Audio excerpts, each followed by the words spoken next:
Voices amongst the static. A glitch in the simulation. A broadcast with no origin. You have found the Phenomenauts Podcast.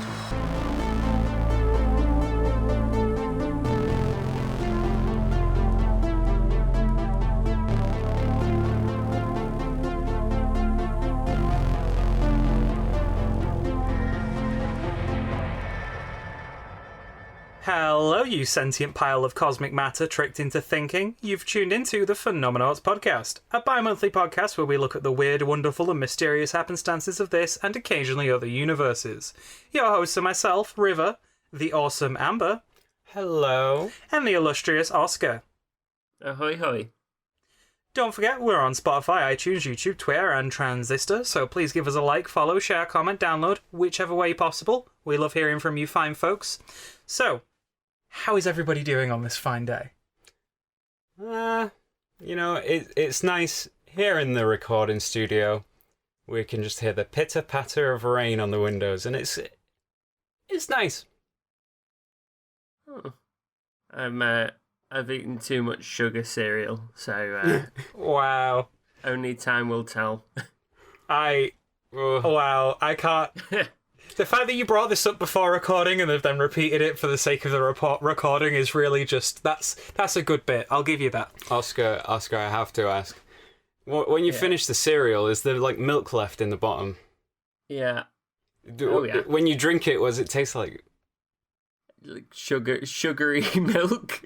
Oh, sugary milk. Sugary milk. It's like, have you ever had, Cheerios? Like, have you ever had the milk after Cheerios? Yeah, Honey Nut Cheerios give the best milk. It's got, a very interesting taste to it, but you can't just buy that milk. You've got to earn it. You've got to have the cereal first. Oh, no, I want Cheerios milk on the shelf. Welcome to our new show, Cereal Cast. Right, so, tier list of cereals. So, Oscar, you're first up. Yes. What brand of enigmatic information have you brought us today? Well, I'd like to welcome you and everyone listening back to the International Office of PASTA. That's right, the Phenomenauts Aeronautical Space and Time Administration. Yay! We're back. Yeah! We're here for another super ethical and totally legal space mission. Oh, I love these! Wink. Just how I like them. Wink. So, if anyone hasn't heard this before, here at Pasta, our main drive is to make sure that humanity survives and flourishes. I think that's very important. Last time we tried sending two of our bravest space cadets to Mars to see if that would help humanity. So, if a meteor came and hit Earth. It might have helped humanity, but it did not help them. No, I'm pretty sure they had a really bad time, and they will be fondly missed. But who knows? Maybe they're flourishing on Mars right now. But we've had a thought in the break room at Pasta International. What if the sun blows up? Then it doesn't matter if you're on Mars. Oh no! Oliver, even though we've got two different baskets of eggs now. Both of those baskets are within the vicinity of the sun exploding. So we've endeavoured to put together our think tank again and work out how to keep humanity going. We don't want to go the way of the dodo, and aliens would not get that idiom if we were extinct. So let's make sure that doesn't happen. So what we're going to do is we've come up with Plan G, and G stands for generational ship. Oh, I love a good generational ship. So, if you're hearing this recording, then you are the lucky souls chosen to help the human species expand throughout the universe, get away from this ticking death trap that is our sun. It's a giant nuclear reactor. It's going to go off one day, so let's get way away from it as fast as possible. And I think I'll first outline, for those of you not in the know, what is a generational ship? Well, according to Hein et al., a generational ship is a spacecraft on which a crew is living on board for at least several decades, such that it comprises multiple generations of crew members. So you might start off on the journey, you might set off from Earth, goodbye, thank you for doing this for us. Thanks for all the fish. You will not survive to the destination, alas. You'll spend the rest of your life on this spaceship. You know what? It's rough, but your descendants will make it. Yeah. Plus, it's better than just melting on Earth. Yeah. There are people who will be born on the ship, and they'll have a bit of a life, and then they'll get to visit this brand new world. This is your home now, and you go, wow, this is great. They told me about this in school.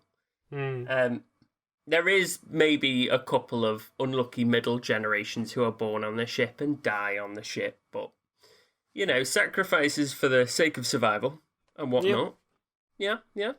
So, first, I guess we've got to work out how long is this journey going to take. So, do either of you know what is the nearest stars to us? Like, from our sun, what's the next nearest star? I realise I've got my hand up, but, I don't know why I've got my hand up. Yes, you River. Cannot see me. You in the back. Thanks. Oh, God, if I'm wrong, I'm going to feel like a right fucking knob. No. Is it Alpha Centauri? I think I think it is that, but it's like a triple star system, isn't it? I don't know which one is the name of the. So you get the points because it's the Centauri system. The closest one is Proxima Centauri, and then Alpha and Beta Centauri just a little bit further away, but they're in the same solar system. That's the main thing. I don't think anyone talks about Beta Centauri. Always overlooked. It's not as popular as the other two. It's like Shrek 1 and 2. They were good films, and then they brought out Shrek 3, which was okay. Yeah. I'm sure you might explain this, but wasn't it that we only found the third one in the last 20 years or something? See, I didn't know about that. So that's something you know, Amber. We thought it was one star, and then in the 1800s we found out it was two, and then in the last couple of decades we found out there's a third one that's much dimmer than the other two. And it was just whoa, trinary. Or I might be wrong about that. Fuck me, I guess. No, that sounds right. I think for ages that had some energy to it. Fuck. I think up until the point I researched this, I only knew about Alpha and Beta, or at least I only knew two of them, and then I was like, oh, there's three. So we're all learning something. That's good. Don't worry, the experts knew this all along. They planned for this. It's all according to plan. Don't worry. So how far away is that then? Well, Proxima Centauri is only about 40 trillion kilometers away. Huh. Yeah, it's not too far. Not too far. If you were to travel at the speed of light, it would take you 4.25 years. So that's 4.25 light years away. That sounds nice and small. Yeah, and Alpha and Beta Centauri are 4.35 light years away. So just a little bit more of a light year away. Just a point one. That's what, a month and a bit. Yeah. Just a little bit traveling at the speed of light.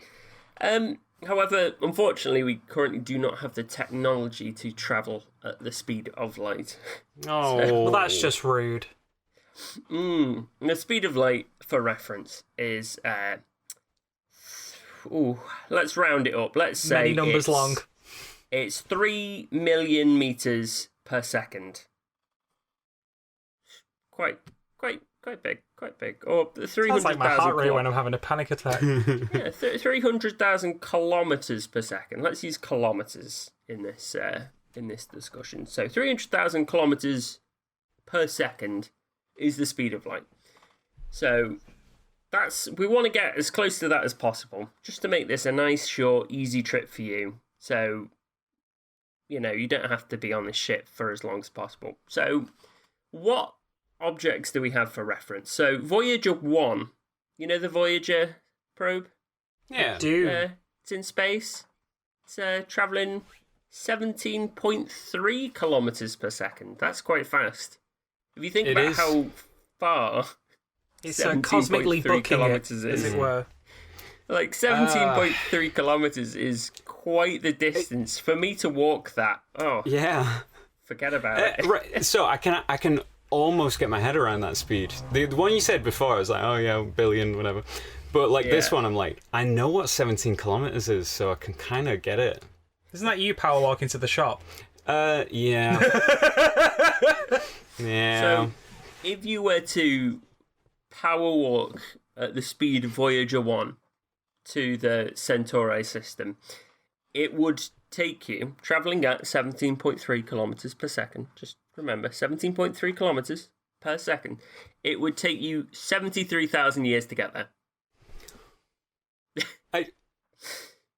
So, we probably want covering to go 17 faster. kilometers every second, and you never stop walking, and it'll take you 73,000 years. 73,000 years. Space is fucking big. What's up with that? It's so big. That's the closest star. That is the closest star to us. There are other stars. I do like that a lot of the rhetoric is, we figure out how to go faster than light and we can just colonize space. And I'm like, no, we can't. Yeah, unless you turn physics upside down, I don't think we're getting anywhere. Don't get me wrong, Mars might be doable. Look, we got the solar system, okay? Just be happy with system, we can do a lot with that. Further than that, I think we can do it, but it's going to take a fucking while. Yeah. It's certainly not a short-term answer. A few generations, that. Yeah, and also there's a lot of, granted, the situation Oscar's put us in of the sun exploding makes it a bit easier ethically, but true. In a situation where that wasn't happening, the ethics of a generational ship are a struggle. Yeah. To say the least. Yeah. Oh, don't worry, we've got that coming up. Okay, good. We're going to cover bits of that, but first I thought we'd get our trip plans sorted. Okay, go you. So the fastest speed a man-occupied vessel, somebody's inside of it, recorded was Apollo 10, and the max speed it reached was 11 kilometers per second.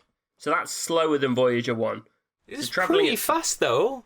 Yeah, it was only for a very short period, I think. Very small time.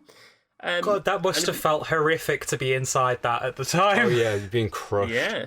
They really trained for it, aren't they? Oh. And that would take 114,000 years at that speed. So that's quite a bit more. That's nearly double. I just have to say, I think he would have been creamed if he continuously went at that speed. Well, it's a concept frequently explored in sci-fi. The human body can only go so fast. Yeah. So recently we have sent out something into space that has gone faster than both of these previous examples. And it's the NASA's Parker Solar Probe, which was launched in 2018. Yeah. And that reached speeds of 148 kilometers per second. Now imagine that, 148 kilometers. For me, I can't picture how much distance that is, but it's quite a large distance. Yeah. And you travel that in a second. Big steppy. That is big steppy. And big steppy. So that's quite a lot. That would it's one small step for man and big steppy for humankind. If we were to be travelling at this speed, we could actually get there in 8,500 years. That's quite a slice off, yeah. It's only the age of the entire human civilization of Earth. The fact that you knew that off the top of your head is absolutely fucking baffling to me. No, it's more like 12,000, but yeah. Yeah, it's closer than the previous examples, and that is as compared to the speed of light, that's 0.09 0.05% the speed of light. Is the I kind of love that made. you can actually get it as a percentage. That means it's not like super slow. Well, for reference, Voyager 1 was 0.005%. So this is like knots. This is like 10 times faster than Voyager 1. So we're getting faster and faster, and that means we're just cutting this trip down. So I'm going to be generous. I'm going to say that by the time we start this journey, we're going to get up to 1% the speed of light. Just for you, as a treat, which means this journey will take 400-ish years. Now we're talking. This is it. We've worked it out. We've cut the journey down. So that's like 5 generations, right? Not exact, I grant, but roughly 5 generations. So when I googled this, it roughly averaged each generation between 25 and 50 years apart. So if we take an average, let's say 30, let's say 30's there. Like every 30 years, a new set of kids are born. And even though that's not quite how it works, because you won't have everyone having kids at the same time, you'd have staggered and different effects. So it's about 13 generations then? Yeah. Wait, no. Yeah, sweet, cool. We're close enough. Like 13 generations. So there are going to be probably about 10 generations who will be born on this thing and die on this thing. Oh, yeah. Womp womp. Their entire life is on the ship. So now we're going to have to design the whole system. Like, we know how we're getting there. We've managed to hook up a shiny new engine. We're going to have to work out how we're getting there. So the first thing we have to tackle is the sort of the biosphere where you'll be living and existing and surviving. Because the thing is, if we do it efficiently and perfectly, and then one thing goes wrong like 10 years into the journey, you all die. So we don't want that happening. Like we have to put in redundancies and backups. We have to make sure that the ship is repairable. No systems that if they just go, everyone dies. We really can't afford to do that.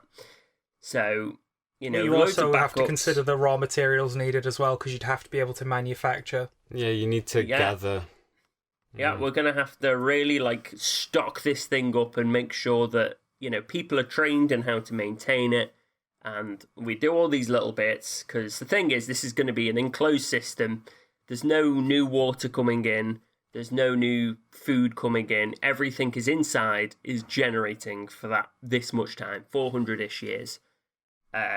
So, whoosh. Have you ever seen the self-enclosed terrarium environments, the jars that have got ecosystems inside?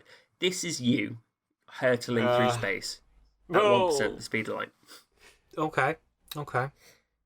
And just, I'm curious, has any accounts been made for the fact that we probably couldn't run the engine all the time?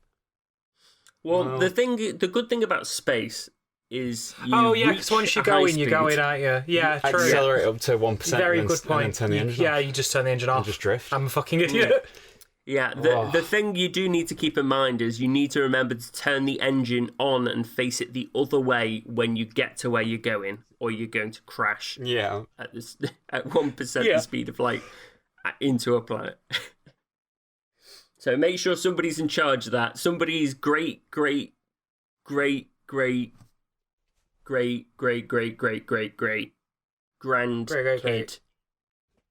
is in charge of making sure the engine is turned on. So just to confirm, does that mean does everyone have to inherit their parents' job?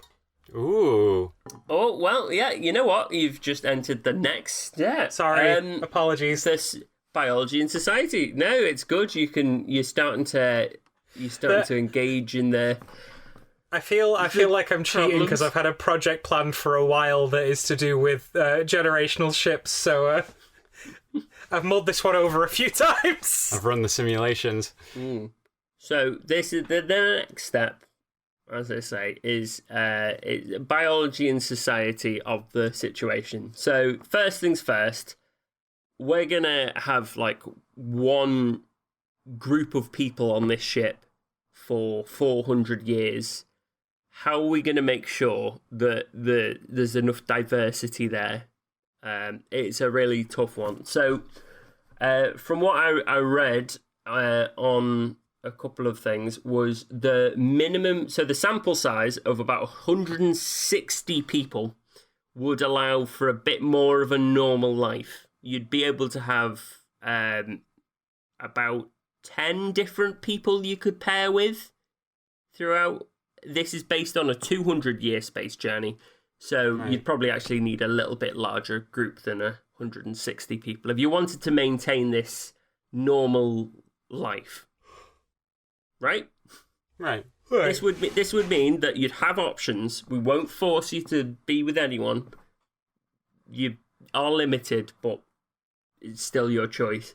Or if you really wanted to like streamline it, save money, save resources, you could do it with 80 people, but you would require social engineering to make sure that genetics stay unjumbled.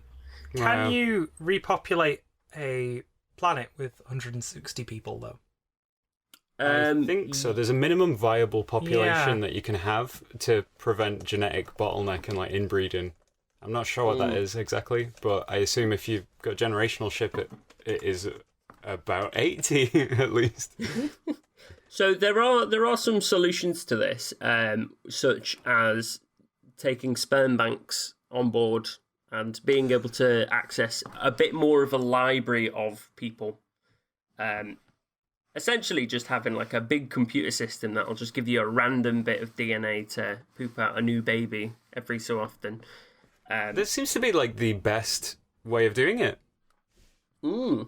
I mean, Because why bring the people if you just bring the bit that you can turn into new people? It's also like quite a common sci-fi trope that I've seen in at least 2 reasonably large pieces of work. It's the thing of it's like You take eggs and sperm with you. Yeah. You just take the building blocks of life. I think it was Alien Covenant. They've got like embryos in cryo or something like that. Yeah. So this is actually a thing that's been talked about in like space groups about how we would manage to get to other solar systems. This method is called embryo space colonization, and the idea being that you could have people go up, or you could have robots go on the journey, man the ship, and when they get there, they could set everything up. This is the plot of Raised by Wolves. Oh my god. You could even do a little bit of terraforming, just to make sure that the planet's really ready for these kids. The big downside to this is you are then having kids who are born in like an alien environment with no human link before them. They're like brand new into the world. And then it comes into the question of, are they still human? Even if they've got the DNA and genetics of humans, are they still human? Because society-wise, like I am everything not about them touching is that artificial. question with a fucking barge pole. That is existential dread in a nutshell. I don't know what the fuck defines humanity. Jesus Christ. Yeah. Yeah. No, my brain, it's melting. So let's to save us any more ethical issues, or at least spare us a few of them, we're going to go for a large contingency of people on the ship. We're going to go maybe 160, 200 people, let's say. Yeah. That's a nice chunky sounds bunch nice. of people. That's 198 friends, 197 for you two and the listener. That's 197 people. Great. Off you go, in space. Boy, howdy. The thing is, we've also got to take into account accidents, disease, anything like that. Just really, we don't know what's going to happen. There's a chance that we'll send up loads of healthy people, and then 90, let's say it's the women's poker night in the cafeteria So they're all there. Accidentally, the space window gets smashed. All of them go. Big I know someone left the space window open and everyone got pulled off. You've just lost a very big amount of genetic diversity there, so you're a bit fucked. Yeah, like you can't replenish any of that diversity. No, this is like years. this important and closed system. You need to just really protect it, no matter Are you what. telling me there's no backups? What do you mean backups? It's alive people. Oh, right. My bad. Yeah. I mean, as we said, you can use. We can have use of sperm banks and such to try and help keep the pool a bit more Even diverse. then, though, it's like... Even in that scenario, you've got the issue of who's going to raise those kids, and eventually it's going to take 18 years before they're... In the generational ship scenario, functionally useful for the scenario. Not that people have to have a use, but you would be making more population here implicitly to continue the work of the generational ship. Therefore, you can't escape the fact that you are... these children have a use.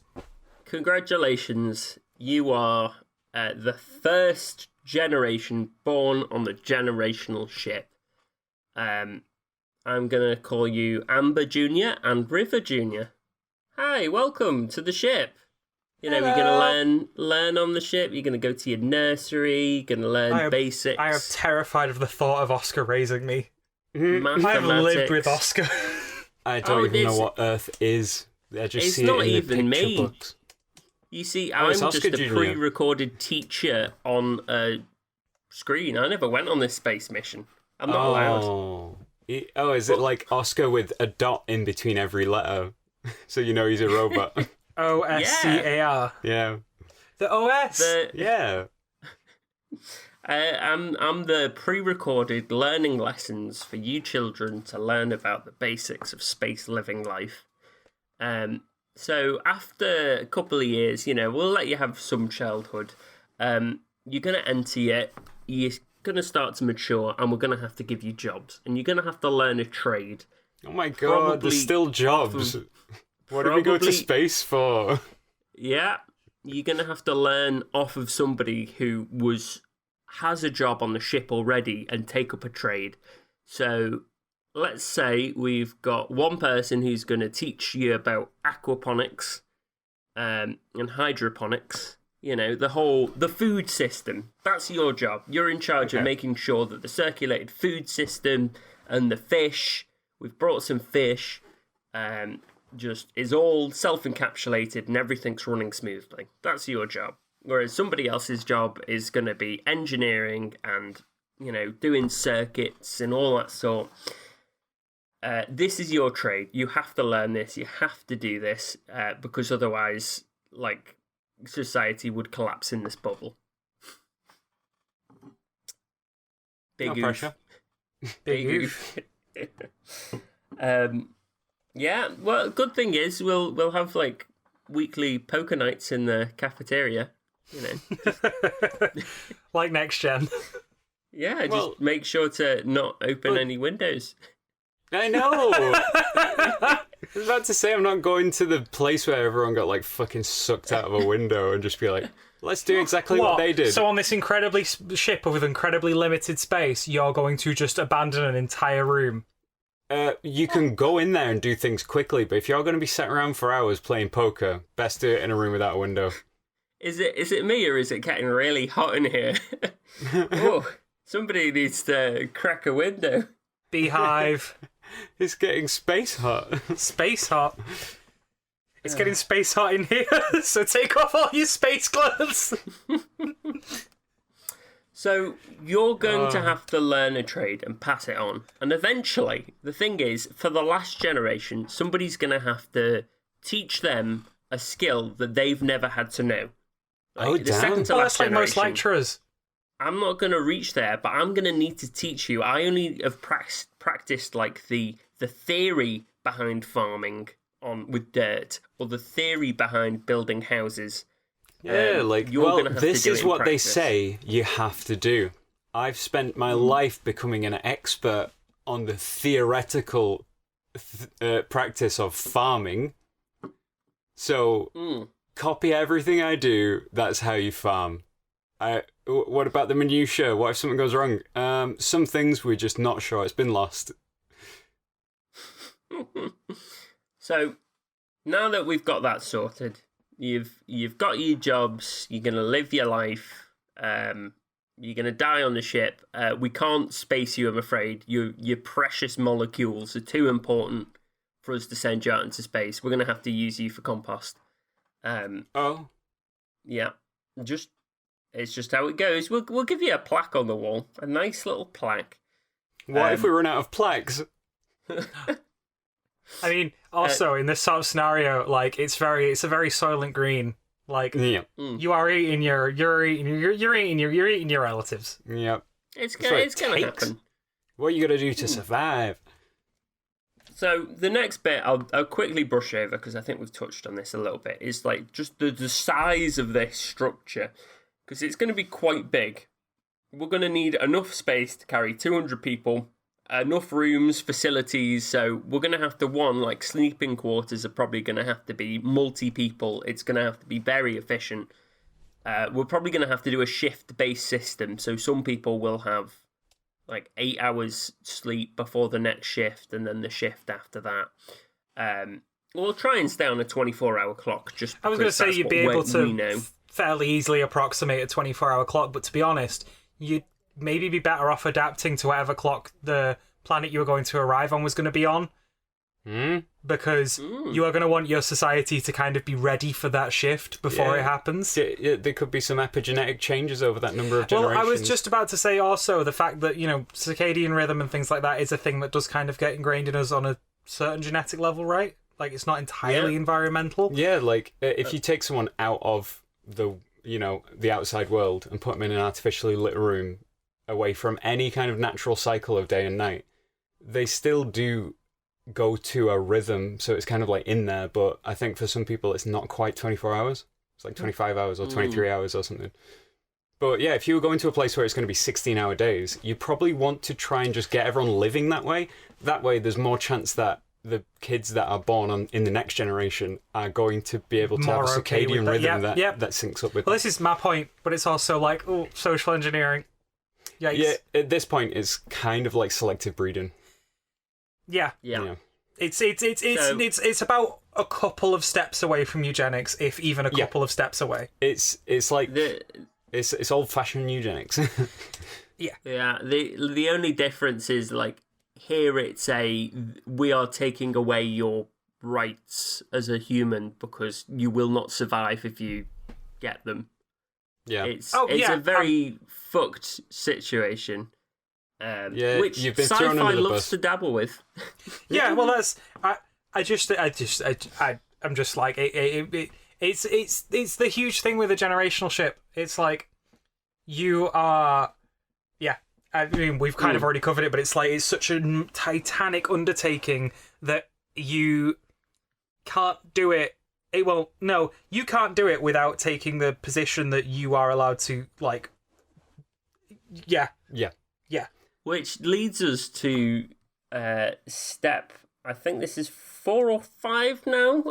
Sorry, can't do it with our current level of technology. If we got like replicators or some shit, or like nano machines, we probably wouldn't need to be as awful with a generational ship because there would be a lot more redundancy. The bigger you make it, the more like okay it is, because you don't have to do as much of this like fucking with people's genetics and things. If you just have thousands of people on there, you probably just get away with it. If you have a generational ship that is literally, even just like 1 million people. Let's say you just get a giant, sphere, and you just come down and you just scoop an entire city off the face of the earth. I've got it. Wait, hang on. No, we just shell out a massive planetoid and just rig an engine to it.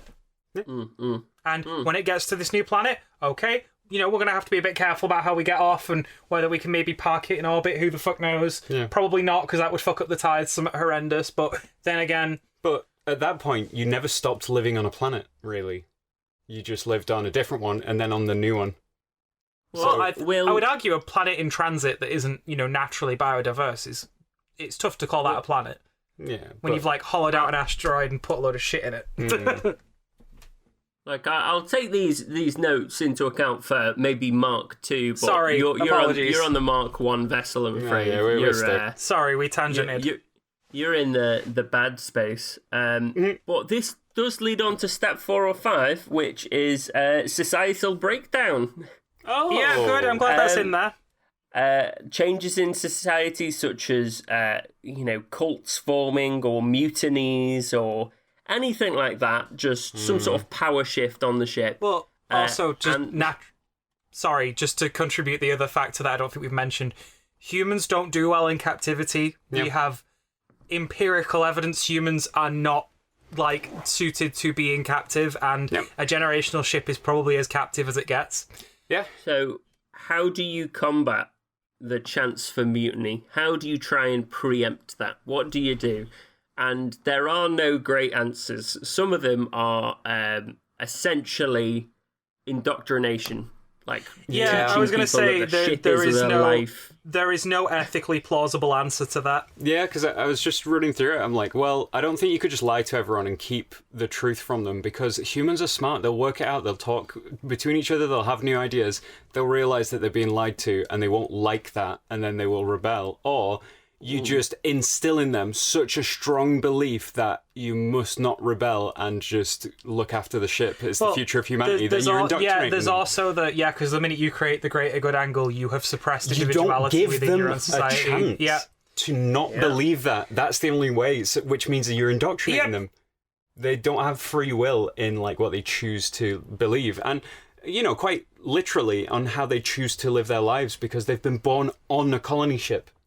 So their lives are not their own. This was my point. It's like humans in captivity. It's like you... Yeah, if you go, well, what if I don't want to be on the ship? Sorry. Yeah. I kind of resent my ancestors for getting on this fucking thing.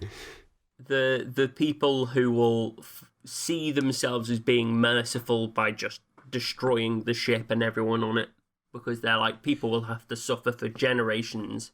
Because I'm even even in the situation you've given us, Oscar, it's like Earth's fucked. We're the last bastion of humanity. That, in fact, could only make it worse. Because that then adds this whole extra pressure angle, if you get what I mean. There's already a lot of pressure behind being that, but it's like, oh, we're the last bastion of humanity. Yeah, if this ship falls apart, we are done. It almost makes it more likely to fall apart. It makes it almost guaranteed to be a totalitarian hellscape. Oh, yeah, because at that point, there is no margin for error. Dissenters must be silenced. Which, as we know, naturally leads into straight-up fascism.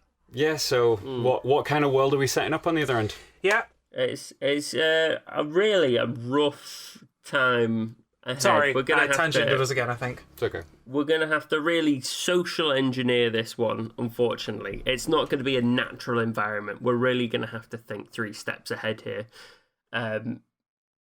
Big oof. And finally, there's one more thing we really, really need to consider right now, and that is the long-term effects of being in space. Oh, yeah. Muscle atrophy, cosmic radiation exposure, cardiac degeneration. Yeah. Unfortunately, you're just going to have to we're going to have to instill mandatory exercise. We're going to have one of those fake gravity rings. You'd have to occasionally just release effectively viral agents into the system in order to properly simulate people's immune systems. Oh, yeah, if it's a sterile bubble, we might get to the other end and we just can't hack the atmosphere or the pollutants. So you have to get your people sick a little bit. Maybe sometimes you have to enforce them to not eat everything or not have entertainment or something. You have to stress them, because humans are designed with stressful environmental cues in mind. You have to create, in a way, a tough society to live in order to condition the new inhabitants, and that's so many levels of fucked. It's going to be really rough when we land on the other end, so we have to be horrible to everyone so that they're ready. So these are the main considerations we have to think about while sending you into space. Obviously, this is a pre-recording of me talking on a screen, and you're already in space and on this journey. So hopefully by the end of this pre-recorded video, I tell you the answer to all of these problems. and put you at ease, and you continue to live on this spaceship through the stars. Let me just check my notes here. So it's going to be a rough time, and these are the things you're going to have to think about. Now, there are some alternatives. We've already covered the embryo space colonization angle we could have taken. We have also sent them in a different direction. That's a different ship going in a different direction with two robots. Amber, spelled A.M.B.E.R, and then River, same treatment. Those two robots have gone in a different direction. We've also tried to work through the idea of sleeper we'd be great ships. parents, so you know. Robot Amber would be. Sleeper ships, I'm sure you've both heard I'm not of sure them. Robot Riv is so different from real Riv. What's the difference? So Yeah, sleeper ships is another good one. Yeah, but the problem is we don't know how to do that. We have no way of putting somebody to sleep or cryogenically freezing them. We've got loads of theory on it, but there's another big problem in the ethics department there with freezing people. And not knowing what's going to happen. Yep. So consider yourselves lucky, really. I mean, you get to live a life and then watch VHSs on Wednesdays in the mess hall. Oh God! Why VHSs? Because they're easier and harder to lose. Easier to find, harder to. It's great, yeah. Fantastic. They're perfect space media. Yeah, but that's it. I would actually argue they're fucking terrible space media because all the radiation has a good chance of fucking up those tapes, right? Magnetic. Yeah. It's fine. We'll go on vinyls, though. Vinyls is fine. Yeah. Go for vinyls. Yeah. So good luck. Thank you for not volunteering because I knocked you two out and put you on the ship again. Thanks for that. But if we ever need you again, I've got more cloning material to make more of you. So I'll make sure to do that. Oh, okay. Thanks, Bye. I guess. Wait, I have a question, Mr. Pre-recording. End of recording. Oh. Are you still there, Mr. Pre-recording? If you would like to rewatch, please rewind the tape. Oh. I had questions. He seemed to be responding to us in the middle, even though he's pre-recorded. Well, you could ask. There is no God, but you could pray to the ship itself. Pray to. See, you humanity. just answered me. You're recording. No, I didn't. Oh, look at this River. You seen this? Space hallucinations. The space crazies. Oh God! Don't want to get a case of the space crazies. That was good. I enjoyed that. I like generational ships. Well, I like exploring the concept. I don't like the reality. I want to just throw one little tidbit of trivia on the end of that, which is if you were to cryogenically freeze someone perfectly and you could totally revive them and it was all fine, you cannot keep them frozen forever because there's certain elements in your body where the half-life is maybe a couple of 100 years, 1,000 years maybe, at which point they will decay into radioactive byproducts, which once you are unfrozen, you'll just have radiation sickness and die. Oh my God. So you have to wake people up periodically so that they can just live for a bit and cycle it out of the system and then pop them back in. Jesus Christ. Yeah. Jesus Christ. I know, right? Okay. And with that, it's my turn. So this week, I thought I'd bring us a little weird because we've had well, to be fair, it's because I had very little time, but also I realised we hadn't had some weird in a while, so I thought I'd take us. I thought I'd bring back an oldie but a goodie. Let's have some scary story time. No. Premise is simple. If you're new with it, I scour the internet, or to be more specific, Reddit, for stories. Reddit's good for stories. I read them, we analyse them, we see what we think could be true, couldn't be true, sounds like bullshit to us. Yeah. Good old paranormal investigation. Very simple concept.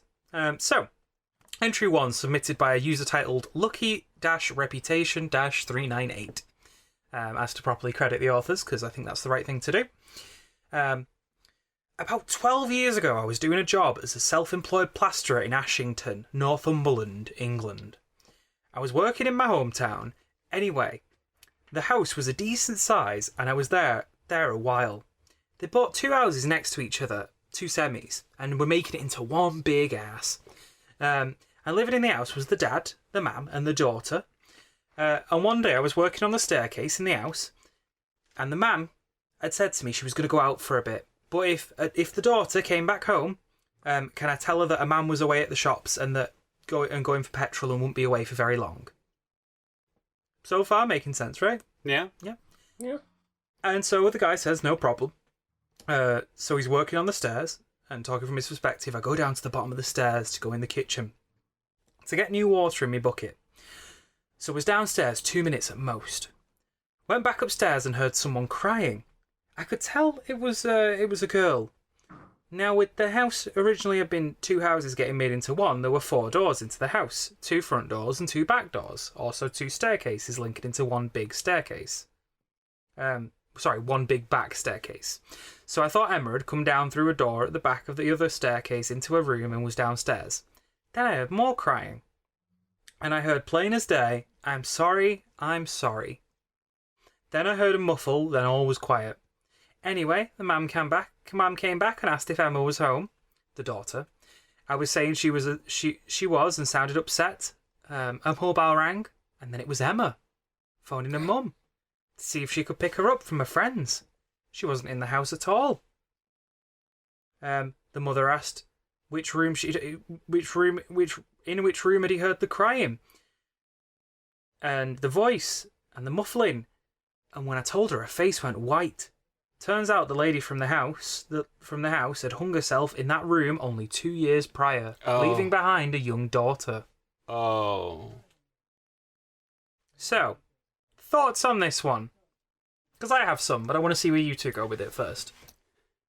So, I'm going to take the lack of information about whether they actually went and had a look in that room.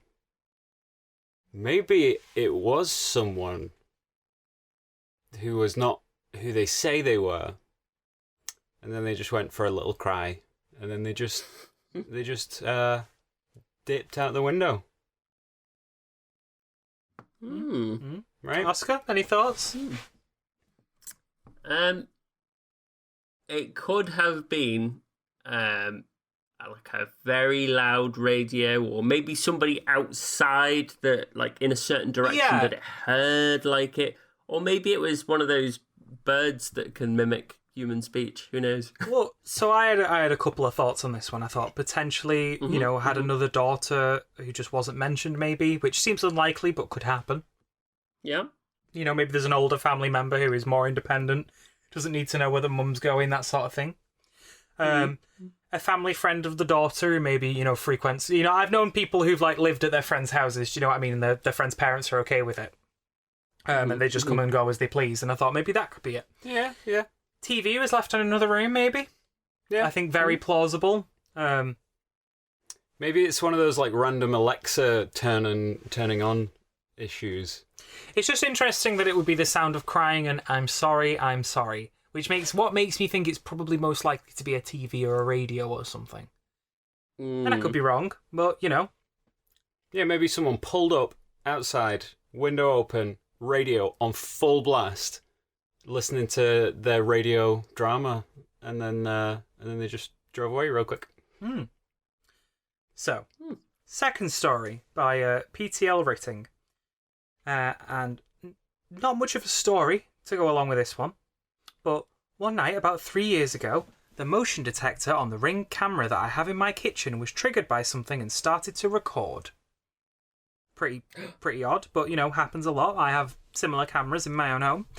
I watched it back the next morning, lying in bed, and did not see anything in the video. My sound was off. I was a little confused as to what could have set off the motion detector. Later on, I went back and watched it again, this time with my sound on. And that is when I realised the vacuum that hangs on the wall just inside our basement door started running for a few seconds after the camera started recording. What, whoo? Yep.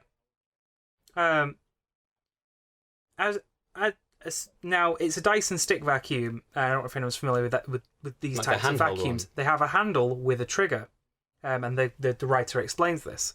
And that means something had to pull the trigger to start it. They don't start any other way.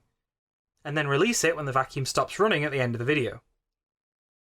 I have no explanation for how that could have happened via any kind of malfunction. I've linked to the video below, and I did go and check out this video, by the way. If it's not doctored, then that is seemingly what happens. Like, the vacuum turns on and then turns off. I love it when you get the actual video that they're talking about. But yeah. What are people's thoughts on that one? I think that's very odd. Well, I think to say that the Hoover doesn't turn on by any other means than squeezing the trigger is incorrect. Because, like, through normal functioning, that's what it takes to make it work. If you tore that thing open and just, like, touch pins inside, you can get it to do whatever you want. Some, like, errant, stray drop of water, perhaps. Inside. This was a tiny bug. Thoughts. Yeah, perhaps. Your thoughts, Oz? So maybe while cleaning the house prior, accidentally sucked up a ghost. Got it. You know, you can't see them normally. You just you're in your Hoover and do. Accidentally, maybe it's even like not even a human ghost. You know, it could be a mouse ghost or a cat ghost. Accidentally sucked it up. Put it downstairs, you go to bed. The ghost finally works its way out of there, accidentally hits like the inside circuitry, setting the Hoover off. In short, you know, just watch where you Hoover, even though ghosts are invisible. Yeah. So, the only other thought I'd had on this one was maybe it's a hoax. But Maybe. The thing is, when I'm looking at where it's posted, the attention it got, the YouTube video, if this is a hoax, it's really elaborate for absolutely no payoff. I don't necessarily take that as evidence that it isn't a hoax. Nope, neither do I. Some people just like lying about things like that because it's just like, oh, I'm gonna set it up. Oh, look, it's a ghost. Seen a YouTube channel of this guy who goes around in the forest saying that he sees goblins and gnomes and shit like that. And he'll be going through and he'll be talking to the camera and he'll be like, there, I think there might be one over there, and he'll turn his camera around. And then there'll be a CG orc, like, you know, like goblin walking around like behind some bushes. And he plays it off proper, like, serious, like he believes that it's there, and his whole channel is based around that. And it's obvious that they're not real. But I can't work out whether he actually thinks they're real or whether he just kind of likes this. He's like playing pretend that goblins exist. Like I said, we couldn't know it's not a hoax, but I suppose it's a case that could be argued with any ghost story on the internet. And a lot of people go, look, I have nothing to gain from lying. And that's supposed to be some kind of defense. Well, I mean, normal people wouldn't. I was going to say, though, in a typical case, like, why lie? Why would I lie about this thing? But those aren't the people putting fake ghost videos on the internet. So selection bias. You're only getting the people who are willing to lie about it. That's why they're up there. And there's loads of hoax ones. 100%. Oh yeah, absolutely. I mean, there's nothing to say that they're not all hoaxes. Like, it's the internet. The number, I don't think a lot of people are actually looking for fame, fortune, TV shows, or like, I don't know. Just some people like doing it. Like I said, if it is a hoax, it's a very innocuous hoax. Right. Hoax is the way I was looking at it. It's very. That's how you hoax. You go subtle. Yeah. Yeah. But yeah, that was entry 2, and my another entry I've got was by Consider Whatever, which is actually seemingly a generational story. So it was actually happened to the person who wrote its mother, who got permission to write it down for an entry for a library that they worked at for like a Halloween week. And while writing it, they were just like, oh, I'll put it in here too. So, when I was 17, a senior in high school class of 97. Sorry, someone's mother. And I'm like 1997, and I'm like, I was born in 98.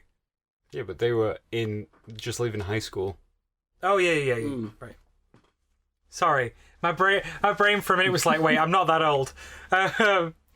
I stayed with a family in Western Ireland as part of my church's programme abroad.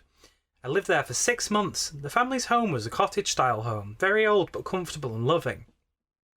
Those were my thoughts as we pulled up to the front anyway.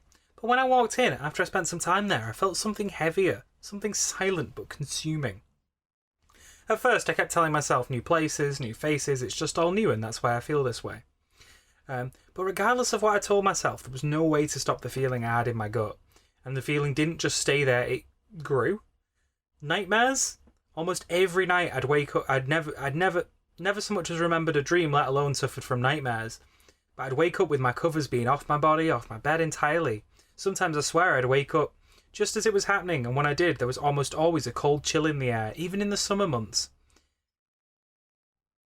I asked the boy, I'll call Eric, has anyone ever complained about the draft that seems to come from nowhere? Nowhere in that room, the one where I stayed. Eric was a little younger than me, and he told me that there was probably something wrong with the window, but Eric didn't look comfortable saying this at all. In fact, Eric tried to avoid eye contact with me, and in general, most of my stay. He really wanted to avoid my inquiries. So, the nightmares. They almost always involved me trying to find the source of this icy cold breeze, and with me walking aimlessly around this one room, my room. The chill would start to burn my skin. You know, you aren't supposed to feel pain in your dreams, right? Well, I did. So, were these actually nightmares or something else? I still don't know. Eventually, the nightmares got to a point where I could hardly move. I'd be bound to my bed, stuck looking around the room from a horizontal viewpoint. By this time, it wasn't just the nightmares or the blankets that scared me. It was waking up in pain that left me feeling rather out of control and terrified. I'd have visible marks on my skin, not scratches, but rather patches of irritated skin, small rashes that burned, and my stomach would ache a horrible pain like it was eating itself. Again, I approached the son living in the home just 2 rooms down from my own room. I asked Eric, or told him rather, there's something seriously wrong with that room. Showing him my rash, and I started to explain the nightmares. He's visibly uncomfortable, but he starts to talk. He's calling for his mother, Nancy. Now, my mom was in her late 50s, so older than Nancy, who was in her late 40s, and my mum was rather strict, deeply religious, and highly sceptical about pretty much everything. I respected my mother, but I didn't exactly listen or feel when she spoke to me about many things. I didn't feel she'd taken the time to really educate herself or to open her mind. I know now she had little opportunity, but either way, I liked Nancy. I just wasn't sure how she'd respond to me asking about nightmares and such. I was nervous. Though younger than my own mother, Nancy spoke with conviction. She spoke like she'd lived 1,000 lives, but she also felt really open, if that resonates with anyone. She'd filled me in on all the local history as we'd walked through town and the church over the last few months. We spoke of the Great Freeze and the potato famine suffered by the area many years ago, the rebuild. She'd even taught me a very mild Irish reel, which I wasn't half bad at. I found it most interesting that she was a member of their version of a historical society. I'd asked Nancy about ghosts before, just a general question, had she ever seen one? Would I see one? And she laughed and told me to consider myself lucky I'd seen one on my trip, that she hadn't seen one in years, and I sort of took this to mean that my question was silly, that there wasn't such thing as ghosts in Ireland or something. Turns out, I was wrong. Eric tells Nancy, Corinne says there's something wrong with her room. She's even got proof. He shifts his gaze to me and nods, saying, show her your arms. My sleeves are still up, so I shift my arms over to Nancy's view. She doesn't look surprised. Ah, I see. Long pause as she examines my arms. How have you been sleeping? Not great. I've just been having nightmares for months now. It's like I can't move. That's what I was just telling Eric just now. They look at each other. For some reason, this spirit seems to communicate with the girls. She was a younger girl. We believe her name is Emma. Nancy explains that the house has been in her family since the early 1900s, but prior to that it was owned by the same family for many decades, and one other just before that. The house had survived the famine, but the family did not. It was typical for families to huddle in the highest room of the house, or for the last surviving members to stay in that type of room, usually children. They didn't always make it. I understood this. Wild we hadn't gotten into it before, but yeah, there were several deaths during this time. It's why I was sure the area was inherently haunted. Why do you think her name is Emma? Have you spoken with her? I asked Nancy. My sister did, Eric piped up. That was her old room. Nancy starts. Yes, she used a Ouija board, which she didn't have permission to do, by the way. And she says the girl is Emma. She died here in this house, in that room. She died hungry and freezing, and your rashes are probably the early stages of frostbite, Eric said rather eerily. There was a bit of silence after his statement. I was feeling a bit better, actually. Not about his odd statement, but just that I had experienced something that someone else had, too. Did your daughter get these rashes, too? They both confirmed. Yes, she did. Well, how did she get it to stop? She moved out, they said in unison. Attempting to break the slight tension in the room, Nancy tells me, You're welcome to sleep on the sofa. It's not very comfortable, but given the state of your arms, it may suit you better. At this point of the conversation, I had just 1 month left in my 6-month stint. I opted to sleep on the couch, but kept my things in my room. Every time I entered that room, I would say hello to Emma or goodbye. Once I started sleeping on the couch, my sleep was back to normal. So much so that I seriously recommended that they offer the couch to guests first in the future. They explained to me that they don't get many guests anymore. Apparently word has sort of gotten around about their home, their guest room already being occupied, if you will. I guess my parents missed the memo. They weren't even willing to entertain that what I had experienced was real. Not that I was expecting much. They weren't the open-minded type by any means. I'll end by saying, when I left for good, I tried to give a pep talk of sorts to Emma. I won't share it here because it was between me and her, because I think she was struggling to move on or to be heard. When I went to see them last, on what would be the 10-year anniversary of me living with them in 2017, I met the sister. She, Eric, and I walked into the old guest room, which was converted into a sort of sewing room. The sister looks at me and asks if I can feel a difference. I stand there a minute and sort of close my eyes, relax and breathe. I don't feel anything except sunshine through the window. I look over to her and I ask if she can feel it too. It's lighter, but literally. But in your lungs too. It made us both smile. Thoughts? I kind of like the idea of, if you know there's a ghost there and you know like who they're called, stop going around and being like, can you hear me? Knock once for yes. Just be like, hey, how's it going? Do you want me? I'm gonna read a book. Do you want me to like read it out loud for you? Like, you know, hey, I'm going to bed now. I'm gonna put this show on, but if it's not your jam, let me know and I can just leave it for another time. Yeah, just lay off with the cold chills though. Okay, I'm getting a bit cold here. If you were a ghost and somebody was watching like episodes of a show and before they could watch the finale they moved out, I swear to God. Oh gosh. Double haunt. Oh. So I'd had a few thoughts on this one. One was the sort of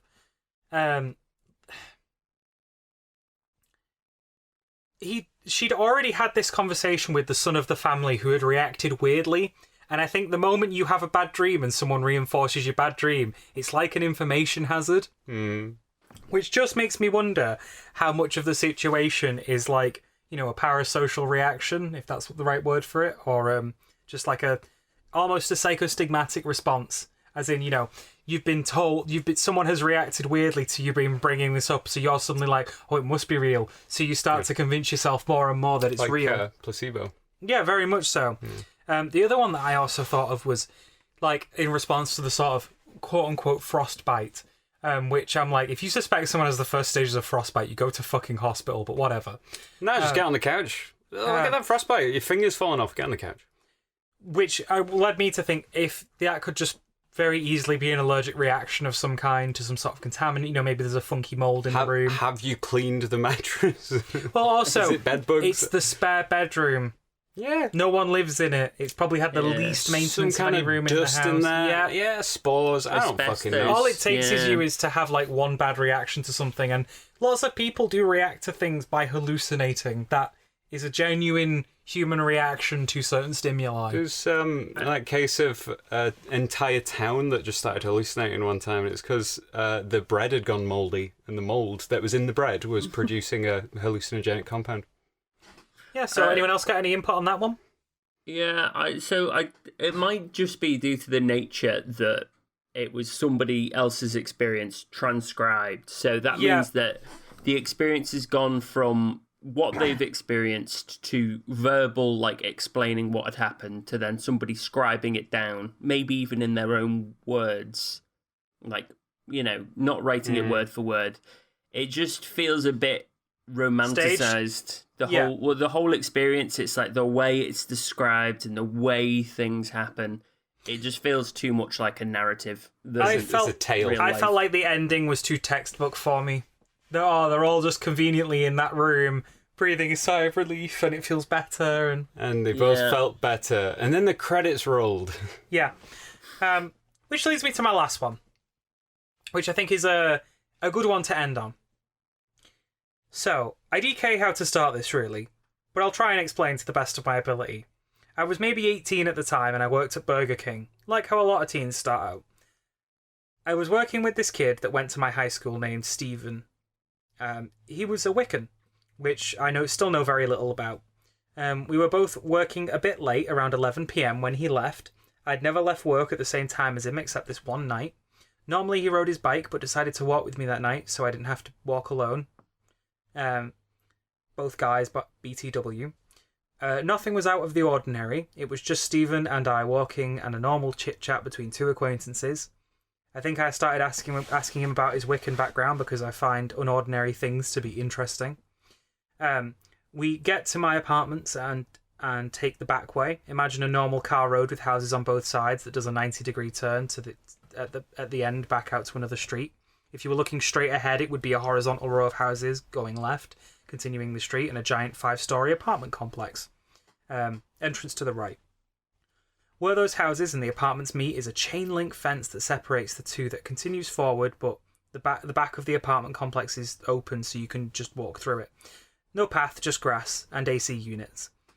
I knocked my page. Bear with me a moment. It a ghost?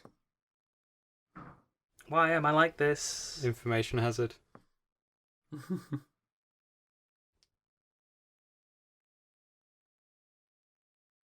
No path, just grass and AC units.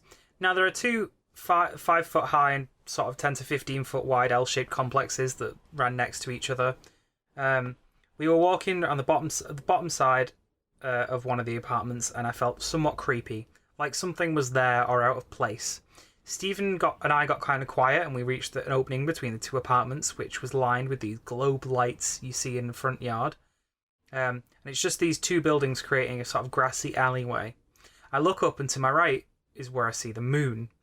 A giant full white moon, dead center, like a painting. Then I notice this orb of white light, like a burning sparkler with no stick or pure white energy.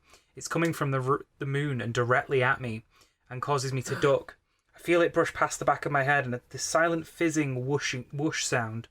I wince and look to my left, and right above Stephen's head, next to the chain link fence, a rat drops out of thin air. I swear it just manifested right before my eyes, directly where the orb of light should have been. I look at Stephen and I say, "Stephen, WTF, dude? WTF was that about? What was that? Did you see that?" He replied, "Don't worry about it. It's nothing." I'm actually really concerned right now kind of way. I kept asking him about it the rest of the way. He would never tell me what it was, but it freaked me out, and I never really had another opportunity to ask him about it. I also think this happened around midnight. Not sure if that would have much significance or anything, though. I hope I explained this well enough. There's a big claim that to say orb of magical energy, and then like an animal just appears out of thin air and stuff. I'm like, I am like, at best you got some ball lightning going on. At absolute best. Like if I have to say that this is a real story, which I'm, whatever. If this is a real story, all that can really be is ball lightning. And at that point, I don't think ball lightning even fucking behaves that way, so...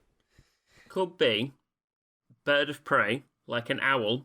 If you think about the moonlight, lots of light. A good bird shout. of owl coming at, like dive bombing. And then, I don't know what freaks it out, but it drops the rat. Yeah, like the light is reflecting off its eyes, like it does with cats. Oh, I like this. And I like this theory. It just happens to kind of like shine at you for a long time, so you're like, I'm dazzled in the darkness by this light. I can't see that there's an owl there, and it kind of freaks out and just drops the rat. I like this, Oscar. That's absolutely honest. That's a really good theory. I hadn't even thought of that one myself. No, Riv, does it say WTF?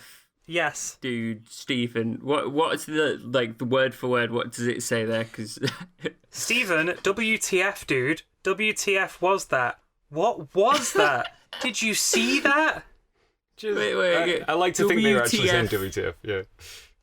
WTF is been typed WTF. I imagine he didn't say WTF, No, I think but he's like, I thought it was "What the funnier for me F?" to say WTF than it would be to actually WTF. say what the fuck. WTF, man. Steven, what the fuck, dude? What the fuck was that? No, what was that? he Did would you see that? No, he'd never say that. He'd say WTF, bro. Maybe it's like a magical occurrence. There when is a the part of me light- that just wonders Wait. if this colleague has fucked with him somehow. When the light of the full moon strikes 2 kings of burger, energy rains down from the sky, and rats appear. Oh, yeah, like you're doing a tarot card, like, reading, and you flip over the Burger King. So, with that leaves us with the lovely Amber. But before we get into it, let's hear a word from our sponsors. Initializing universal simulation. You have unsaved sessions. What would you do in the event of a zombie apocalypse? What if vampires lived among us? Can society survive without electricity? Would you like to start a new session? Yes, please. Rendering complete. Do you enjoy exploring hypothetical, world-changing scenarios with some added humor from 3 nerds? Utilizing the most advanced supercomputer in the universe, the human brain. Then join us on the Trialogue, where we run the simulations so you don't have to. You can find us on Spotify, iTunes, and Transistor, and on Twitter at @the_Trialogue. Gosh, don't they sound like a lovely bunch, eh? Yeah, those sponsors are good sponsors. You should have them on your thing. Mm-hmm. Wait, no, the other way around. Please sponsor us. But yeah, Amber, please go ahead. I thought I would go easy on you this week and throw you a simple question, both of you. Oh, good. What time is it? No. I wish I had a newspaper to just bat you with. Okay, It's a simple question. I'll be I'll just go for it. It is 8:20, Amber. Oh, QI siren noises. Oh no! I can't believe you just said QI siren noises. Literally, I probably base a lot of how I present things off that show. Yeah, apt. But, so, like, have you ever thought about the fact at any time you could say the time is now and you would be correct? Mm-hmm. Right? Because it's always the present. But in saying the time, at what point are you marking the time? When you say now. You say it's 8:21 It takes now. me like a small period of time to hear that coming out of your mouth. Yeah. So technically, once you've said it, am I not hearing that? But if you assume that there's a delay of a couple of milliseconds, if you just think, oh, not right now, but a few milliseconds before I heard it, then we're thinking about now, right? I guess. But, like, now is not now. The 2 times that I just said now were at different times, but they were both correct. Yes. Right? I know people can't see me, so I'm just going to describe what's happening. My eyes are blinking rapidly, and my face is sort of twitching occasionally as I process the statement being put in front of me. There's smoke coming out of your ear. Is this how you all discover I'm a synth? Because you've just presented me with a logical paradox. Oh no. So this is Stack Overflow me. This is now, but it's not now because. Yeah. Okay. Because if I say it's now, then you're like, yeah, cool. But now is also now, but it's not the same now. So Yeah. which one is more correct? Why are we at? Why is now not the first time I said now today? Why is that not the correct one? Why am I here at this, like, last one? Right? Like, What if I pledged to say now in 2 seconds? Now. Right? Was it real before I said it because I pledged to say it? Well, also, we know there's a delay between you saying it and Oscar hearing it. Yeah, so the Oscar's completely out of sync. But, so, like, that now wasn't this now, and neither was the other now. God, all these new nows, it's confusing. Every time you claim that it's now, you're correct, but it was incorrect for 13.8 billion years, and then immediately it becomes incorrect forever. It's only correct in the present. I thought you said you were just bringing us a question. I thought you said it was going to be simple. Okay, I'm sorry. Okay, let's just split the difference and call now 1725. Oh, Jesus Christ. Yes, the year 1725. That's this year. We are not, in fact, living in the year 2022. We are, in fact, living in the year 1725. Says some people. But that's quite an outlandish claim, right? Let's explore what would convince people that we are so wrong about when now is, and also whether the scientific evidence can back it up. And today's section is brought to you by Trivia Time. Tired of knowing 2 not enough random facts? Well, look no further. Trivia Time has got you covered. I like that we have Trivia Time back. Up until 1582, most of Europe was using the tried and tested Julian calendar, which for most people was as accurate as you could ask for. That's because it only lost a day every 128 years. So, pretty accurate for most people during their entire lifetime. See, the reason it wasn't bang on is because the solar year is exactly 365.24219 days long. Having a leap year every 4 years only accounts perfectly for a year length of 365.25. If it was bang on 365.25, you could do a leap year every 4 years and always keep it in sync. But it's 365.24219 days long. So that 0.00781 days discrepancy around 11 minutes and 15 seconds, in case anyone was looking to do anything with their free time. It just kept being forgotten that those 11 minutes every year just slipping by because we just had not recorded the solar year length to enough accuracy to know that was necessary to compensate for. So they just didn't do it in the Julian calendar. So yeah, it just kept building up and building up these minutes every year. And that's why the Julian calendar became a problem and had to be replaced. In a sub-trivia, it turns out we don't observe a leap year every 4 years. That's too often. Does anyone know what the rules are for leap years currently? No, I'm going to be honest, no. I should, but I don't. I just go with every year the Olympics is on as a leap year. Oh, that's a good system. Does it work? Yeah. Yeah, sweet. Except for the pandemic Olympics, because they're a bit fun. No. Yeah, we had to just stop doing leap days recently. But, okay, so the official rules for leap years under the Gregorian calendar are as such. Is the year divisible by 4? If so, have a leap year. But if the year is also divisible by 100, then no leap year. Unless it is also divisible by 400, in which case you can have the leap year back. And that pretty much perfectly cancels out the discrepancy. So, 96, while divisible by 4, you have a leap year, but when it hits 100, that's also divisible by 4, but you're not allowed to have a leap year because it's divisible by 100. 200, you're not allowed to have a leap year. 300, not allowed to have a leap year, but 400, you can have the leap year. And this pretty much just fixes the slide out of sync. I am scared of you, almighty time goddess. But I kind of love it because they made that calendar up and it's almost like a 4-century long meta leap year plan.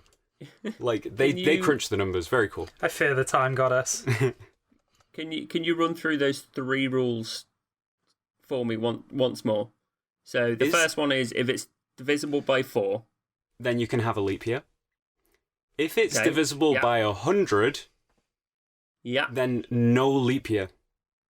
Okay. But if Unless- it's also if it's divisible by 400, then you can have Yeah. the leap year, and that's the rules.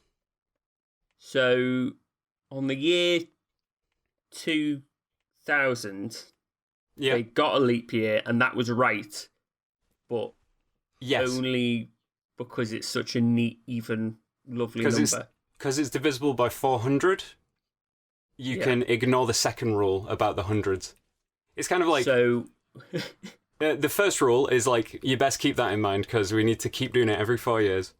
And then, Yeah. but unless it's a divisible by 100, and then don't do it. But that rule is completely negated by the third rule, which is if it's divisible by 400, you always do the leap year.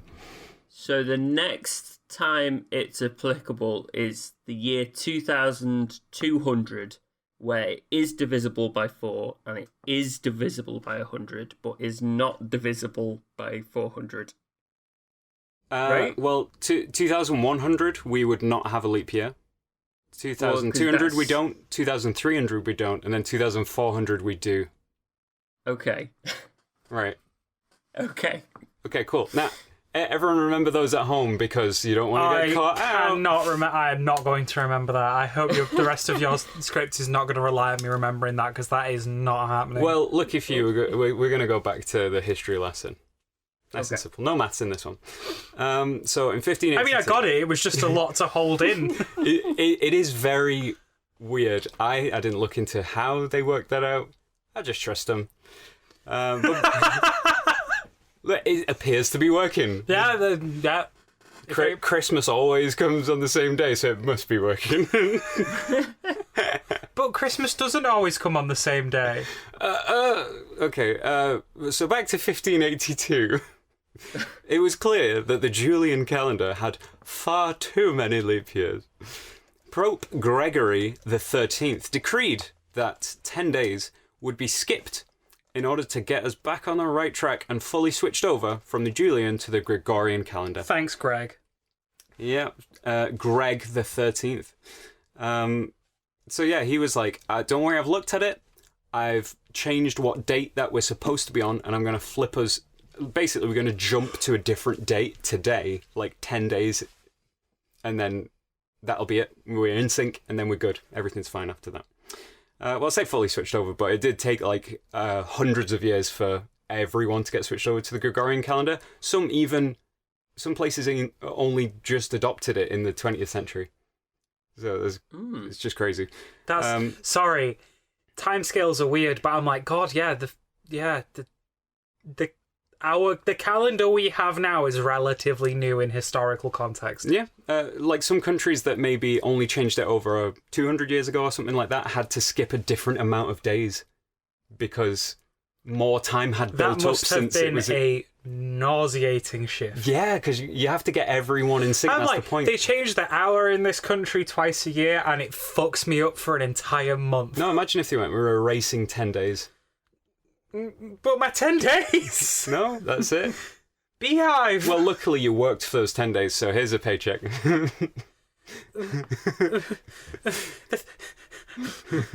It's like in Skyrim where you just hit the button and then you say wait for 10 days. Brain no think good. Fast travel straight into the future. Anyway, all's well that ends well, right? They got us onto the right calendar and it's all good, right? Well, Herbert Illig begs to differ. Now, Illig had some radical ideas about the so-called year that we've all been told we are living in. This simple swap over to a new calendar in 1582 tipped him off to the whole conspiracy. By Illig's calculations, 13 days should have been skipped during the change, but only 10 were. A simple mistake, perhaps? Poor maths skills? I know how that can be. Poor maths skills. Or was it something more? These 3 days that seemed to be out of place gave him the impression that around 297 years hadn't been accounted for in the history books. But that couldn't be right, could it? Well, it got him thinking more on the topic, and he began to dig deeper. Through his research, he claimed to find an abnormal scarcity of archaeological evidence from the time period between the year 614 and the year 911 AD. On top of this, he posited that the presence of Romanesque architecture in the 10th century Western Europe suggests the Roman era was not as long ago as we have collectively believed.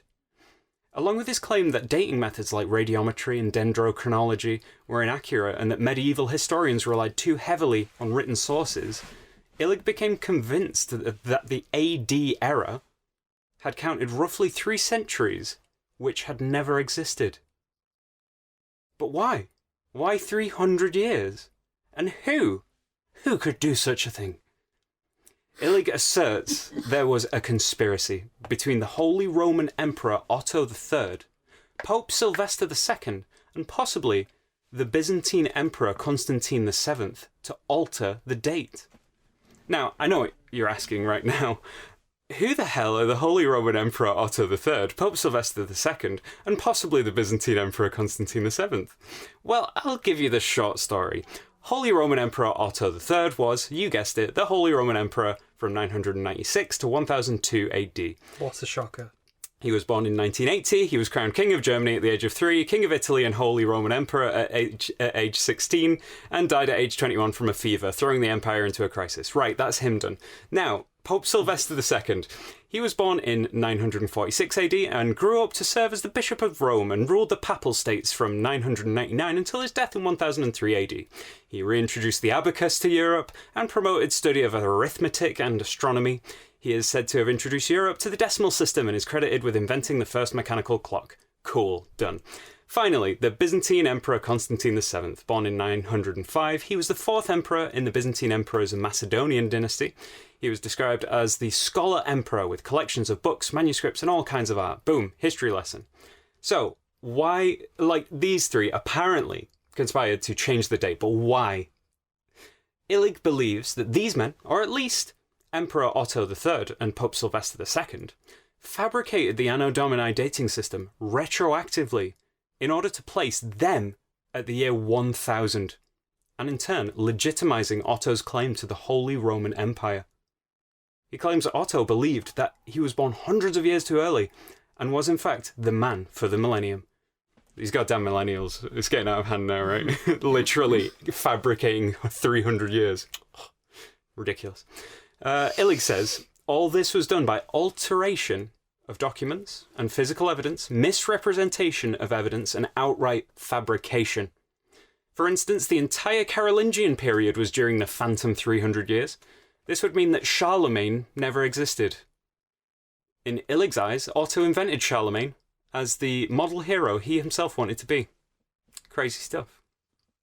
Just as an aside, if Illig was right, it means nobody alive today is a millennial. Because it's not the millennium. All I can think is I kind of wish I could fabricate some years. Fabricate a couple of years. But yeah, it means that, these goddamn millennials, you can't blame millennials for things anymore. Because they're not millennials. Everyone goes in for them, but what about the original millennials, the year 1000 people? No one talks about those millennials, do they?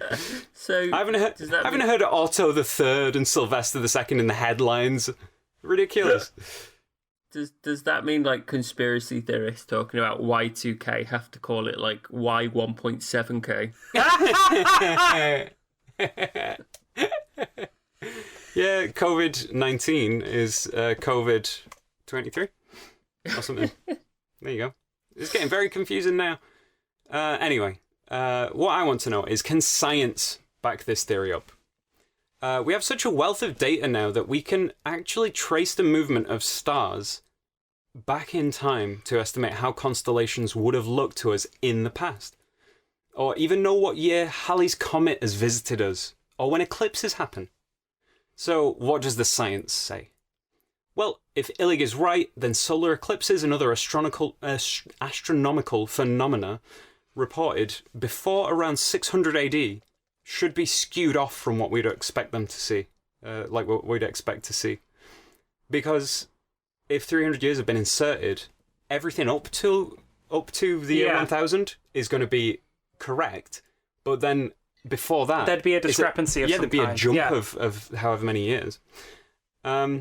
And who's my favourite pre-60, 600 AD guy? That's right, River. It's our mate Pliny the Elder. Pliny! Oh my god! It's fucking Pliny the Elder, back up in the hill. He documented a solar eclipse in 59 AD. And it's exactly when we calculate there would have been one. Not only that, sightings of Halley's Comet also line up just nicely with our predictions, all the way back to 240 BC. In fact, Chinese records have information on Halley's Comet from the year 684, 760, and 837 AD, all of which Illig would claim to be in the made-up phantom time period. I suppose he didn't think about how back then astronomers didn't know that this is a reoccurring comet with a period of 76 years. Because if so, how does he explain that it was documented to arrive every 76 years when we didn't know that, and they were making up 300 years? They still decided to fabricate it at the correct time interval. Like, we only found out much more recently that it comes every 76 years. So, like, how are the chroniclers of the year 1000 or 600 or whatever time that is know to pick the specific interval of 76 years for the fake observations? Right? Yeah. Well, is 300, like, I think 300 is divisible by 75, so how much would it be off if it's... Okay. How many years were inserted, that's the question. Yeah, and I think that, to be honest, this next part is probably going to help clear that up. Oh, But okay. just on the topic of poo-pooing this whole thing, despite the fact that Illig was like dendrochronology, not reliable or accurate, the practice of dating wood by looking at the rings is what dendrochronology is. It can be very powerful, a very powerful tool in estimating date, and everything dendrochronology shows points towards time being exactly as we think it is, no phantom time. Like, they've used tree rings to date things really well. Wait, hang on. Whoa. My worldview's being shattered here. Right. Dendrochronology is one of those things that I thought might have been a myth. Dendrochronology? Yeah, the Counting whole the tree counting the tree rings. I thought it was like legit. an urban legend. Like a tea reading or something. Yeah. No, it's legit. Oh my god, I am Yeah, it's because stupid seasons. bitch. Yeah, every ring is for a season because the tree doesn't grow in winter. And then it has a burst of growth in summer, and then it stops, and then it has a burst of growth.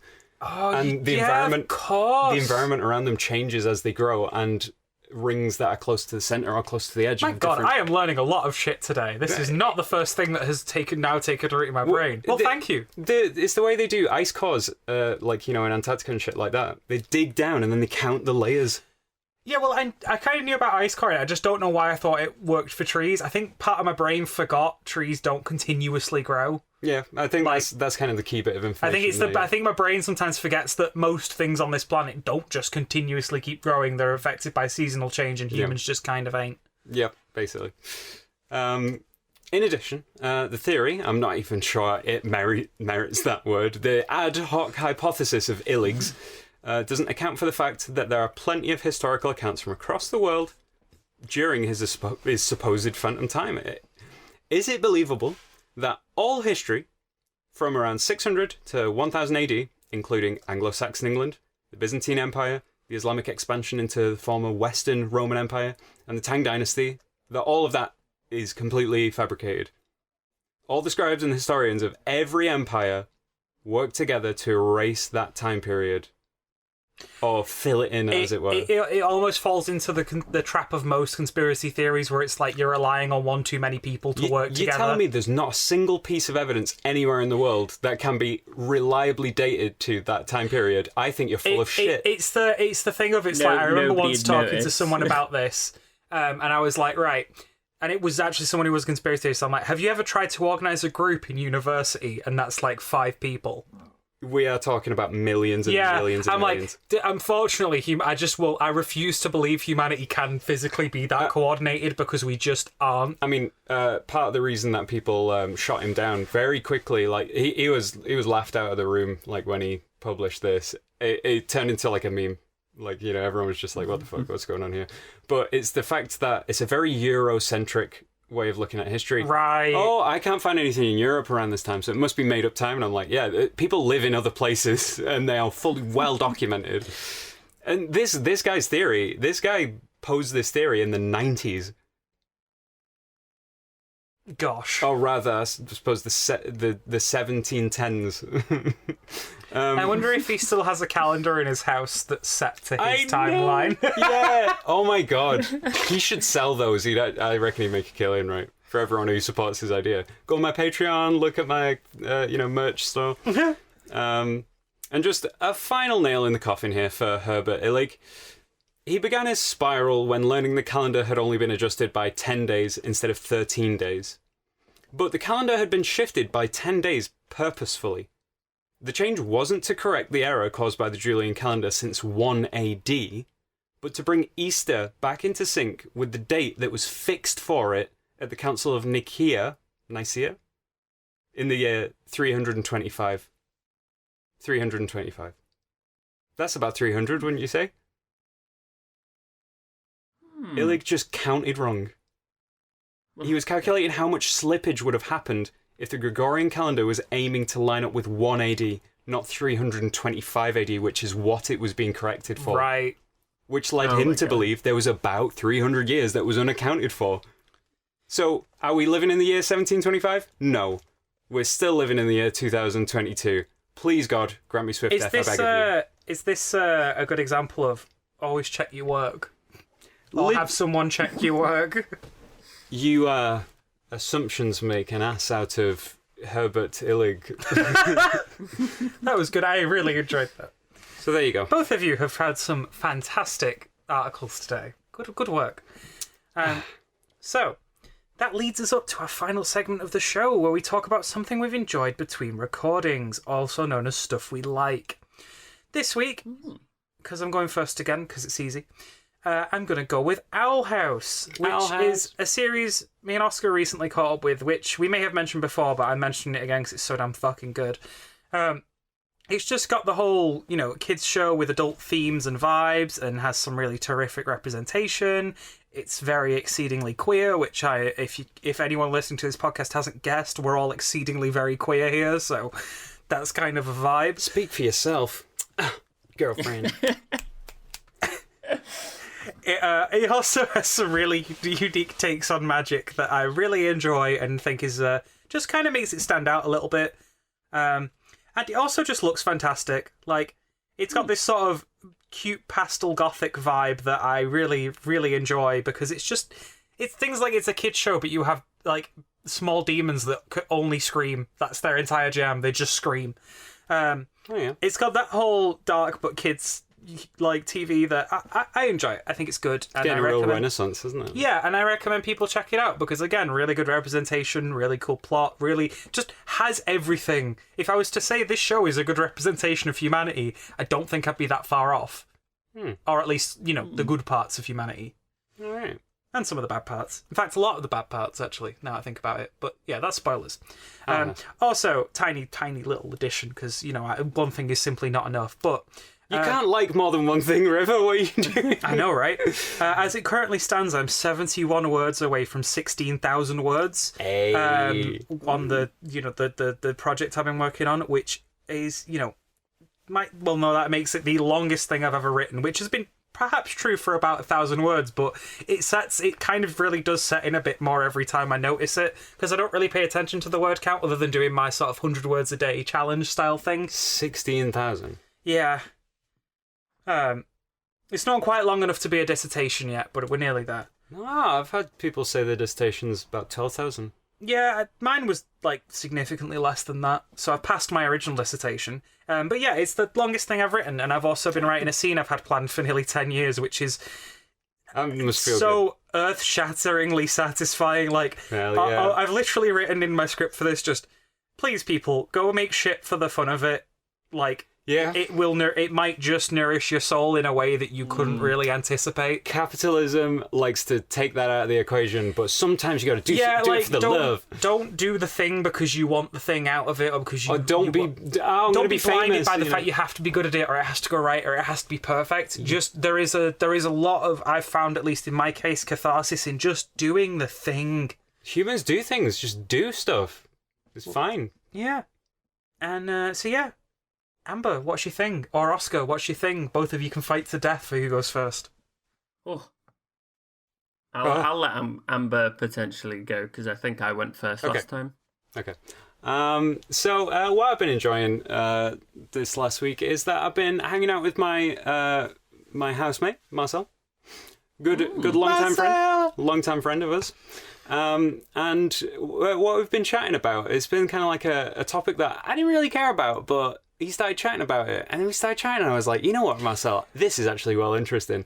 It's been that big profile Amber Heard Johnny Depp case. I'm not being funny. Until you came in here and mentioned it today, I had exactly the same viewpoint, and now I have exactly the same. Now I have the exact same sort of transition of viewpoint of I wasn't paying that much attention to this, and now, oh wait, there is a deeper significance that I wasn't quite seeing. Yeah, it's initially I was like, I don't care, it's just like celebrities. I'll find out what happens afterwards. But it's the fact that it's a court proceeding and it follows all the rules. There's a judge. There's evidence, there's people raising objections to what people are saying and stuff like that. And all of a sudden, you're seeing a case that centers around domestic abuse playing out, but in front of the entire world. And the only reason everyone's watching it is because they're celebrities. But it means that there's nowhere to hide. You cannot lie to everyone. You can't fool everyone. And the truth is being teased out. And like me and Marcel to just sit and watch the lawyers at work, setting, you never want to ask a question in court that you don't know what the answer is going to be, because the way that they ask questions in it, I'm like, whoa, the way that lawyers talk and interact with people is different than how you would in a normal conversation. It's kind of just fascinating to watch them at work, watch them ask things happen, their objective gets shot down, and you can see them rearranging their plan to form a smoother line through all the questions that they want to ask. And they're also having to do it in a time limit. And yeah, there's just all this crazy finesse to it. So watching skilled lawyers do their job and uncover the truth it's actually been a really nice thing to watch, despite the horrific subject matter. But yeah, it's just it's quite interesting. I've always liked the true crime stuff. I've seen courtroom videos and stuff before. All of a sudden, seeing it pan out and then seeing people analyze body language and review the evidence and all this sort of stuff, it's just kind of amazing because everyone's all tuned into the same case. So all of a sudden, it's not like a celebrity thing. It's it's a court case that you're familiar with, right? And the mystery, the intrigue, who's lying, who's telling the truth, who's got witnesses, who's got evidence, oh my God, they caught them out on that. Whoa, someone's put some new evidence in. It's just kind of it's been entertaining as much as a terribly, terribly important and horrific court case can be. It's been entertaining. I have liked it, if that doesn't sound too horrible. I think I understand what you mean. It's interesting to see the process. This is something that usually would not be. You wouldn't see this. You'd see recreations or dramatizations, but this is the actual thing. Yeah, very I think accessible. I wouldn't care as much if it was just people were people went in there and they were allowed to watch it, but then they just report on it, so it's not all live streamed. I don't think I'd be nearly as interested, but it's the fact that it's all live streamed because I don't know. It's it's basically do you want to come and sit in court and watch something go down? And I'm just yeah, okay. I'm not doing anything. Yeah, I don't know the rules on that because you see it a lot of the time, people sitting in a courtroom. But yeah, you can. Yeah. I don't know. It's been fascinating. It's nice to see behind the curtain of the judicial system. So that's what I've been enjoying. Very nice.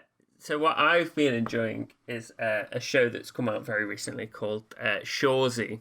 It's a spin-off. Oh, fucking A! Sorry. It's a spin-off to another show called Letterkenny. So Letterkenny's about a small town in Canada and all of their problems. And it's fucking excellent.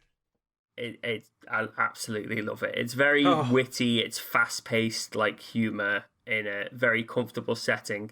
And I think it really does a good job in several episodes, like discussing and chewing through topics. But Shorzy is a spin-off where they've taken one of the characters who was on like the hockey team, and they've like, you now follow his story as he's moved to this new town in another part of Canada, and he's like playing for a new team, and it's about this team going from like the bottom of the rankings to try and like be good. So he calls in like a couple of friends from other teams to like come join him, and they've got like strategies, and just it's fantastic. It's like the Jared earliest stuff in Kelso is Letterkenny. very good at his job. Is one take.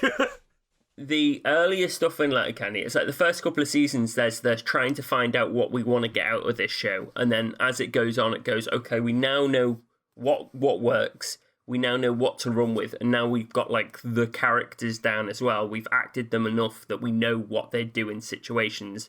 It starts to pick up, whereas I feel like Shorzy immediately went, like, it hit the ground running. Like, it immediately went in, and it just knew what it was doing, and Absolutely. it had well-developed characters. And it's already finished its six episode season, and I just want the next season now. Can I chuck a tidbit onto this? Sure. I also think it's just that it's very much like more Letterkenny in the sense that, you know, the same guy's in it and directing it and all that sort of thing. Jared Keeso, I said it wrong before, I believe. It's the fact of it's very similar to this sort of, I guess, comedy sketch show we're used to, but with a linear narrative sort of now parked in it that has, you know, invested characters. It's very much less sketches in a small town and more plot of this team. Okay. There's stakes now. Yeah. It's like they want to win games. They want to get the championship. Also, if they lose, they fold. Yeah. Like, that's the thing. He says in the first episode, like, because they're about to go under, and he's like, right, we will never lose again. Put that in the paper.